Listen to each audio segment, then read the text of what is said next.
What's up guys, I'm Alan with Edge Autosport. Thanks for checking out our YouTube videos. Thanks for checking out our YouTube channel. Be sure to hit that subscribe button, like, ring the bell for notifications. And now my duty to the YouTube channel is finished. I can talk about this video. Focus ST limitations, coming from the empty engine bay of our Focus ST.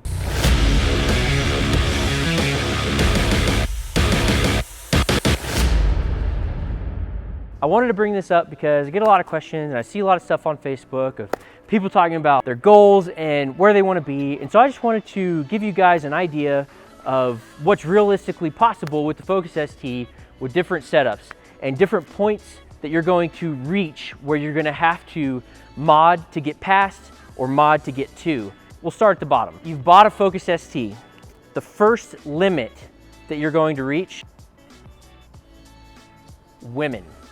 It is not going to get you a lot of women, but that's not a problem because if you do happen to attract a woman, she's probably going to make you stop buying parts for your car.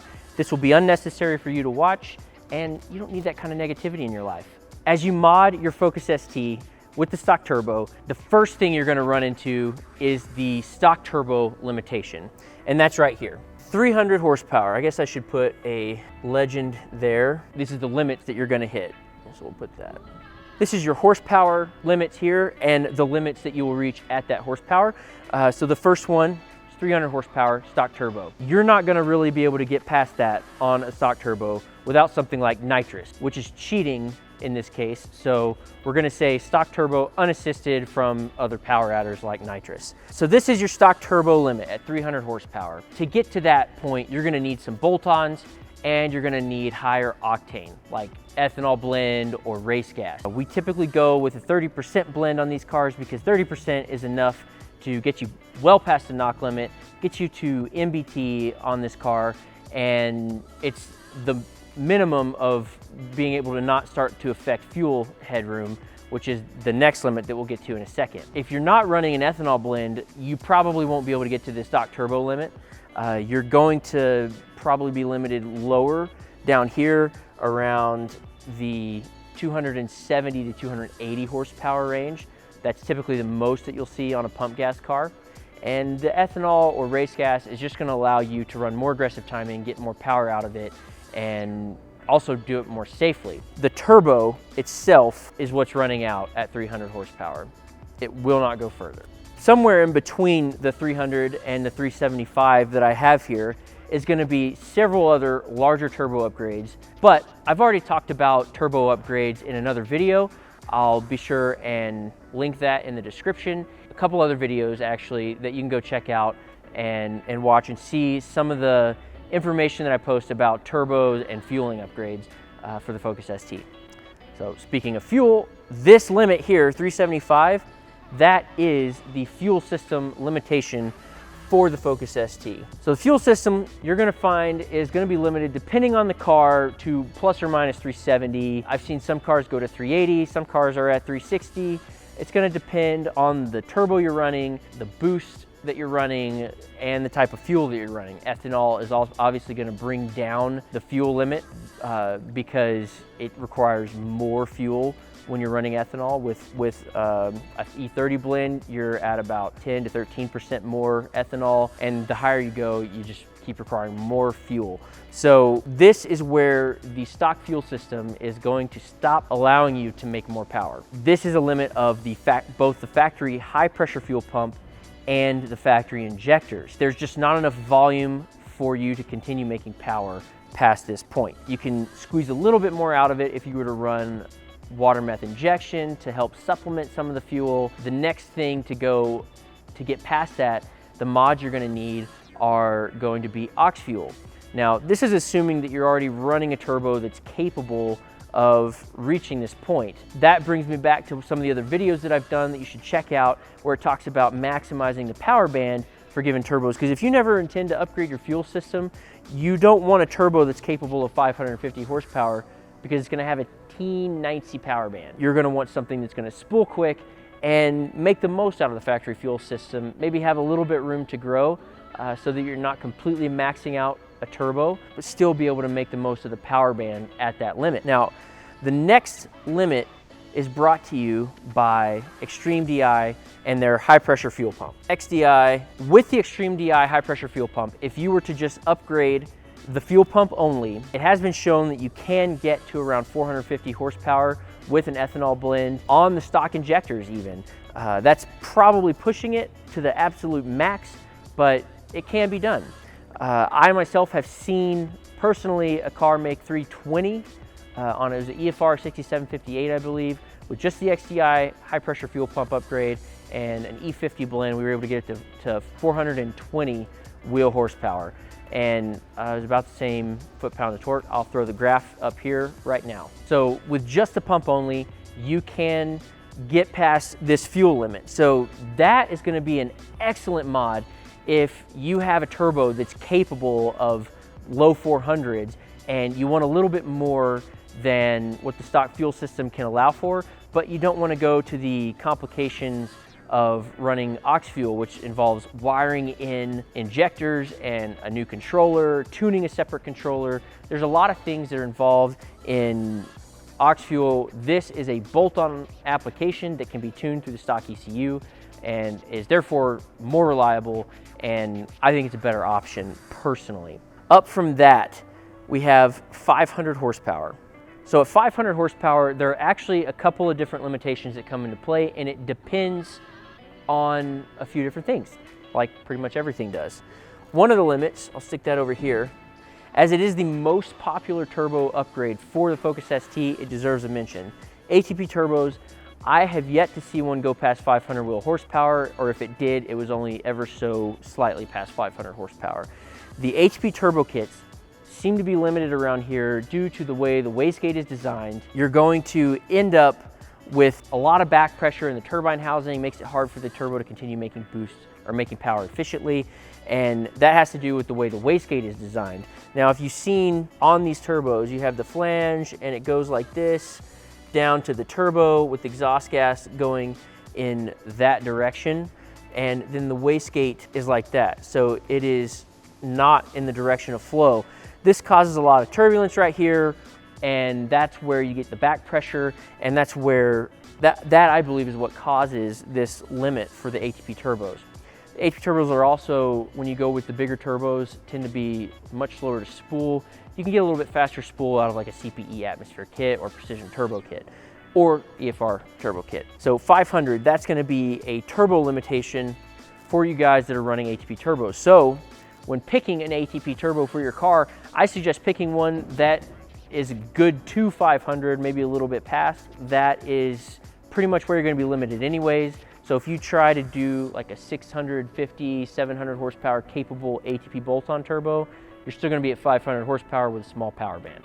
So the other limit at 500 horsepower is 2-port aux fuel. So you can stretch the 2-port a little bit further than 500. I don't really feel like it's necessarily safe to do so, which is why I say 500 horsepower is going to be the spot where 2-port is no longer going to be viable for your setup, and you're going to want to be doing something else with your setup. You combine XDI, go to a 4-port setup, but really 500 horsepower is going to be the max of a 2-port setup reliably. Next up from 500 horsepower, you have 550 horsepower.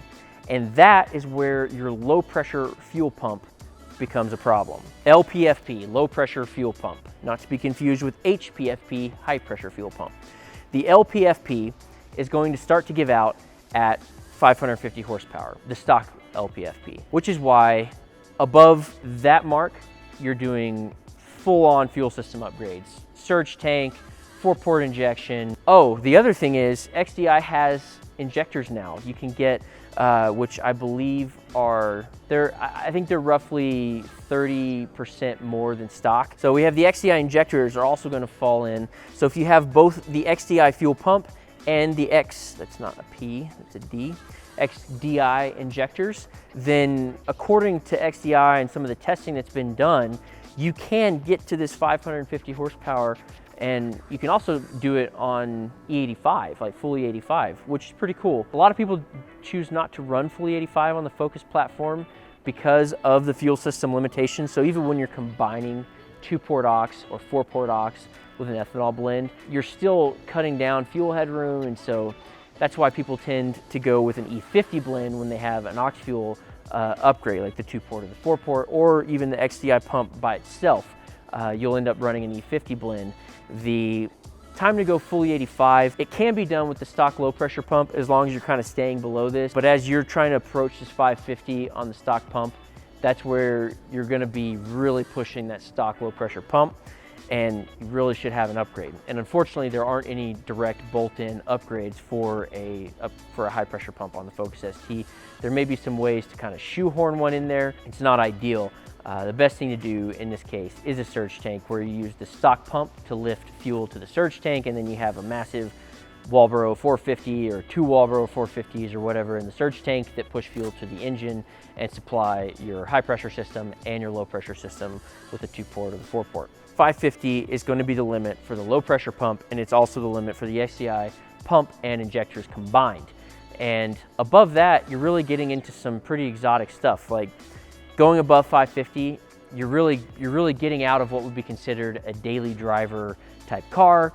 It is more full on race car. Things are gonna break. You're gonna start having other issues besides motor issues.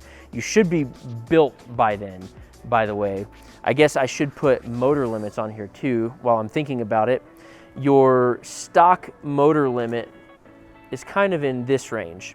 If you're running the stock block, you're not gonna really wanna push much past 450.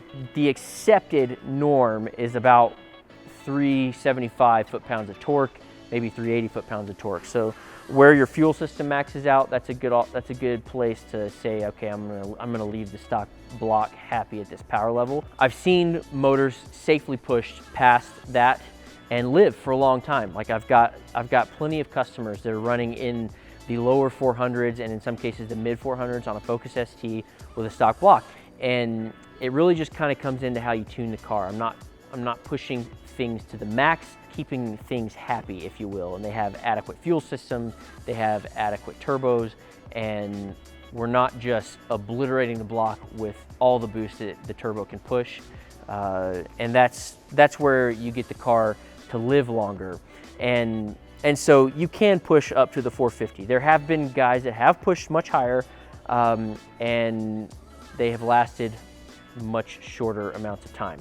So really 450 is probably where the limit to where I would push the stock block.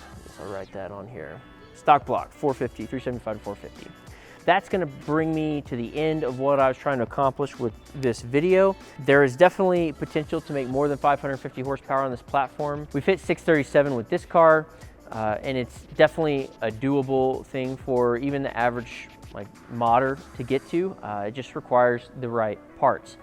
Surge tank setup, built motor, the right turbo kit, and you can do it. For those of you that are wondering our plans with this car, we've kind of put this season on hold just due to everything that's been going on in the world with COVID, and with us moving into this new shop, we just keep doing things that are it's just been on the back burner for this year. But we do plan on having it running for next year, and we've got a fresh sleeved block. We're gonna be O-ringing the block, and still a 2.3 liter with head work. Like last season, it's going to be fairly similar. The only real difference is the sleeves, and I think we're actually going to run a little bit lower compression. Last year we were at 10.6. I think we're going to be dropping it down to 10, maybe 9.5 for this year. And we will be running fully 85 rather than a E50 blend like we did last year. We also might throw on the XDI pump and injectors with this car, max those out with our setup, and then throw the aux fuel at it as well. Because why not? It's fun to get data, it's fun to see what things can do for ourselves. But that's the plan for this car. Next season, it should be running, actually, hopefully, it should be running in the next couple of months. Our season starts in April, so we've got some time to get it going. Motor should be getting built pretty soon. But that brings me to the end of this video.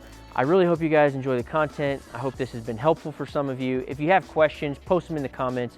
We're usually pretty good about answering questions in the comments, and I look forward to doing some more videos like this. If you have any suggestions for a video you'd like to see, be sure and put that in the comments as well. You can also follow us on Instagram. My personal Instagram is Alan@Edge. So Alan_@_Edge. That's all I have for you today. Thanks for checking out the video. We'll see you next time. I need you to throw the bike back at me. That's all I have for you today. Thanks for checking out the video. We'll see you next time.